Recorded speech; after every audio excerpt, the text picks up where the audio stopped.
And from Baytown to Deer Park now, Marcelino Benito there live with a look at the damage on that side. Marcelino. Well, Reka, we just got here to Deer Park. We're right on Center Street at St. Augustine, and you can see a chaotic, really war zone type place we're looking at right now. This is Center Street, one of the busiest streets in Deer Park, and it is essentially closed off right now. You see Deer Park firefighters along with Deer Park police actually helping to shovel the debris out of the roadway right now. You also see what looks like air conditioners that were just flipped and blown off of these buildings.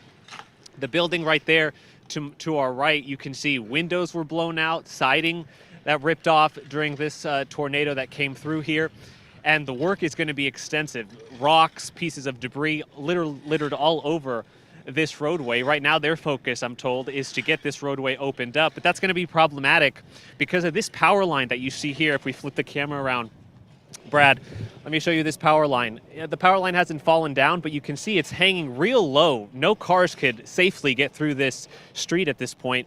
That's problematic. That's going to take some time to figure out. As we've said most of this show, a lot of folks here aren't used to experiencing tornadoes.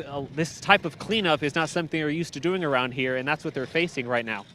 In the distance there, I'm going to give you sort of a view of what we're seeing. There's a school called Cream of the Crop there. We've seen parents that have stopped by to pick up their children. There were children inside of a school there as this tornado went through. We're hoping to speak to some of those parents later on. The pickup continues. We've also heard reports here in Deer Park of the elementary school. The local elementary school is actually blocked off by debris in the roadway. It's difficult. We've got reports of parents that have been unable to pick up their children. Take a look at this right here. I can't tell you what this is, where this came from, but you can see it is just the force of the winds, whatever came through here, it just wrapped completely around this light pole. You see metal debris from buildings all over, pieces of air conditioners. You got wood right here. Who knows where this came from? This is a parking lot. Let me tell you the story about what happened here. There's a UPS store. There's a kolache shop. There's a Little Caesars Pizza, and this sign that has been blown off completely. Brad, if you pan over to the right, you see that sign that's missing. That, I'm told, is a doctor's office. We're told all of these places had folks inside when this storm came through. A lot of these people rode it out in there. We're going to be speaking to them shortly, getting their take on what they experienced and what they saw, what they witnessed. Inside, you're looking at that Little Caesars. There were folks inside of that when this tornado came through. You can see what's left behind. The cases where the soft drinks are stored are completely blown out and disheveled. The ceiling came in. Ovens are damaged. Glass blown out. It is just a chaotic scene out here, and people are really starting to come to terms and grips with what happened and taking pictures, trying to assess the damage and really start to pick up the pieces. But again, this is only just getting started. You can see a pickup truck that was parked here. I'm assuming this truck was parked here during the storm. You can see what's left of it. The force of the winds, the glass blown out on this pickup truck, the rear windshield blown out too.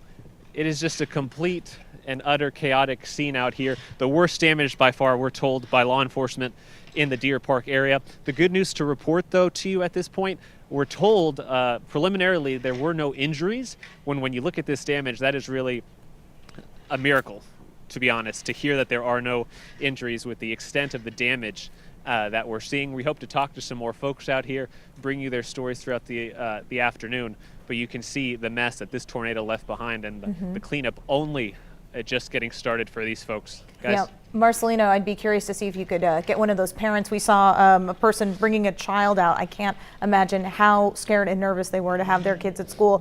You know, we heard from the mayor and the fire chief and the police chief out in Pasadena, and we saw a lot of downed power lines there. Of course, when you have a situation like this, people want to get back out to see their businesses, see what's left, what damage, but obviously that is a big risk. And folks in Pasadena have been telling people, hey, stay home, let us assess the risks, let us make sure everything is safe before you start leaving your homes and come out. Have you heard anything like that from authorities in Deer Park? I spoke to Deer Park police officers shortly before we went live. I asked them about injuries. They said they haven't heard of any. But We did ask them about the road closure. Cars aren't able to get by down this street. It's just impassable. But I can tell you, to be honest, there's not a lot of efforts to keep people out of the area on foot. A lot of these people are coming by, taking pictures. You see folks that were already here that are able to mosey around, and it would be a word of caution. It doesn't hurt to reiterate it. There are down power lines in the street. There's a lot of debris that you can get hurt on, mangled metal everywhere. Even if law enforcement haven't told us that here, we would advise people not to come down to Center Street between X Street and St. Augustine at this point in Deer Park. It is a complete mess and pretty dangerous for folks to be walking around, and they could get hurt.